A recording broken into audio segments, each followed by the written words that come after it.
Hello, Sarah from South London Sling Library here. Today I'd like to show you how to use your ErgoBaby Adapt Baby Carrier with your newborn.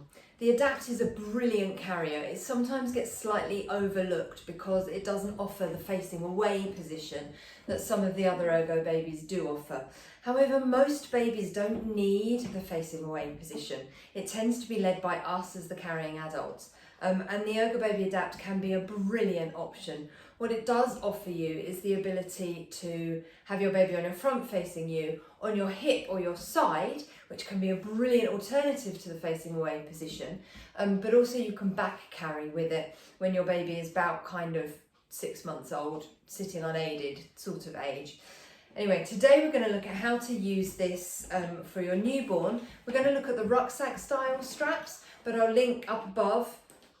I can't remember which side it goes, but I'll link up above to how to use the Adapt with the straps crossed behind you as well. One of the great things about the Adapt, it was the first of the ErgoBaby carriers to offer you the option to cross the straps, and it just changes the weight distribution around your body. Because it offers you the opportunity to wear it in both ways, I would try it in both ways and just see which you prefer. So anyway, when you get your Adapt out of the box, generally it's set up ready to carry your newborn, but we're just going to do a couple of checks. Perhaps you've been given your ErgoBaby Adapt by somebody else, but also just to kind of reassure you that it is ready to carry your newborn. At the waistband here, it's got these Velcro tabs, and as your baby grows, you just move the tabs out along the waistband to make the seat bigger for a bigger baby. It doesn't have to go nicely from one embroidered section to the next. It is a Velcro strip, so you can just move it out kind of incrementally if you need to. The other adjustment you want to make is on the front of the body panel here, you have these poppers.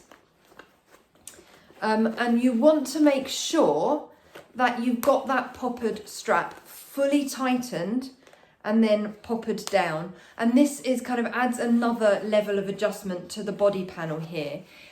It basically, as your baby grows, you've got 3 poppers, small, medium and large. As your baby grows, you will unpopper that, make the body panel slightly bigger, and then popper it down again. For your newborn, we're going to put it on its smallest size setting, and you can just tuck that little strap away in there. That just tidies it up. It doesn't do anything functionally, just tidies it up there. The other thing you want to do for a newborn is make sure that you've got your head pillow folded to the inside of the carrier. You can then bring the fabric loop around the side of the carrier and button it up onto the bottom button. That just keeps your head pillow folded to the inside of the carrier there. All that's going to do is take up some extra space at the top of the edge of the carrier, around about the baby's upper back and shoulders. And it's just because when babies are small, sometimes the carrier can feel a bit roomy for them. So by putting that on the inside, it just helps to give them a little bit of extra support. As your baby gets bigger, you can undo that, flop it to the outside and then do it up again on the lower button. And then once you're carrying a toddler, you can stand that head pillow up and button it up on the top button, and that grows the top edge of the carrier. But for now, I'm going to leave it tucked in and done up on that bottom button, just to take up the extra space for my newborn size demo doll. Now, what I'm going to do is hold the carrier by the waistband with the outside of the carrier against my body. I'm going to flip that waistband in towards me, and because I'm carrying a newborn size demo doll today, I'm going to put the carrier nice and high on my body.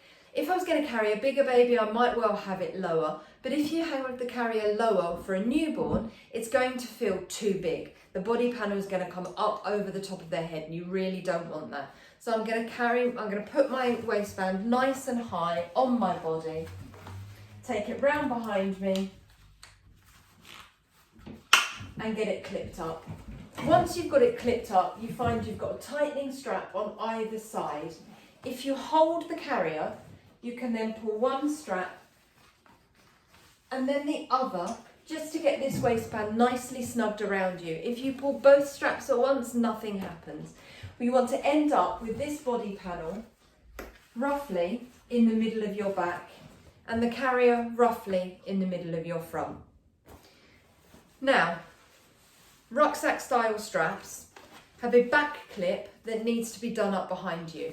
I've got tiny little T-Rex arms and I can't do that clip up anywhere other than there, and I don't find it comfortable on the back of my neck. So all I'm going to do is I'm going to do that clip up in front of me where I can see it, nice and easy to do. And then I've just made these shoulder straps really long. I'll show you how I did that. So at the buckle here on the front edge of the carrier, where the shoulder strap clips into the body panel of the carrier, just treat it like a rucksack buckle. You can just lift that edge of the buckle and pull the webbing through. So I've done that on both sides. So my carrier has this sort of shape to it. Now I need my baby. So this is Jamie. Jamie is my newborn size demo doll. All I'm going to do is settle Jamie on my front with their head on the flat part of my chest, which is roughly where I'm going to carry a newborn. Gather Jamie's hands towards their face, again generally where newborns want them, and I'm going to allow Jamie to sit in that natural newborn position with their knees up and their bottom down. You may find Jamie's very relaxed. Jamie's a kind of very grown-up demo doll, despite being newborn sized. Jamie's been here about 3-4 years and is very relaxed, has very open hips. You may find that your newborn has their knees much more in front of their hips, and that's absolutely fine. We just want to respect the position that your baby wants to sit in, but allow you to be hands-free. So if your baby has their feet right up under their bottom, you may find that you need to kind of squish the carrier to get it between their feet, and that's absolutely fine. They can then pop their feet back under their bottom. All I'm then going to do is I've got my hand under the carrier, I'm just going to roll it round the baby's back like that. So the top edge of the carrier just sits nicely in the nape of baby's neck. That's then meant that that back clip has risen and is just sitting there in front of me. I can get hold of that back clip, pop it over my head and put my arms into the carrier, just like a t-shirt or a jumper.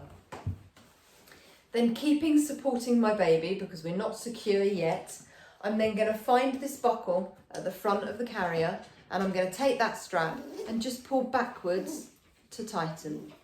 Then I'm going to swap the hands supporting the baby and do exactly the same on the other side. Pull backwards to tighten. Sometimes you've tightened here and you feel like it's still a bit loose here, and that's absolutely fine. You don't want to keep tightening here because that just tightens it across the baby's back. What you want to do to get rid of this slack is push that slack behind you, pull it round under your arm like so towards the buckle, and then tighten it. Exactly the same on the other side. Push the slack behind you, pull it round under your arm towards the buckle, and then tighten it. And that's much better. So in terms of safety, the word to remember when you're thinking about safety is ticks. You want to be able to tick all of your safety boxes. The T stands for tight. The baby should be as tightly held against you as if you're holding them in your arms. You want to be able to put your hand on the back of the baby's head, do a little dip forward, and not feel their body weight pull away from you at all. The I stands for in view, so you should be able to see your baby's face without moving any straps or opening any fabric. The C stands for close enough to kiss. The K stands for keeping baby's chin off baby's chest. The easiest way to confirm that you've got baby's chin off their chest is to do the ugly double chin manoeuvre and make sure you can see the top half of your baby's face. And as long as you can see the top half of their face, then their chin is off their chest. The S stands for supported spine. If you put a hand on the baby's back and lightly press, they don't have extra room to uncurl, get closer to you, or sit up. To take the carrier off, I can simply support my baby's weight, and I can either reach this clip here, a bit like a bra strap. I can unclip that and slip my shoulders out, or I can reverse the process that I use to put it on. So I can loosen the straps at the sides, same on the other side, and then just slip that off over my head like that. And then it's ready to go on again next time I need it. I hope that helps. If you'd like to borrow an ErgoBaby Adapt or any of our other slings and carriers, or you need more information about how the Sling Library works, you can find our website at southlondonslings.co.uk. I hope that helps, and I'll see you soon. Bye.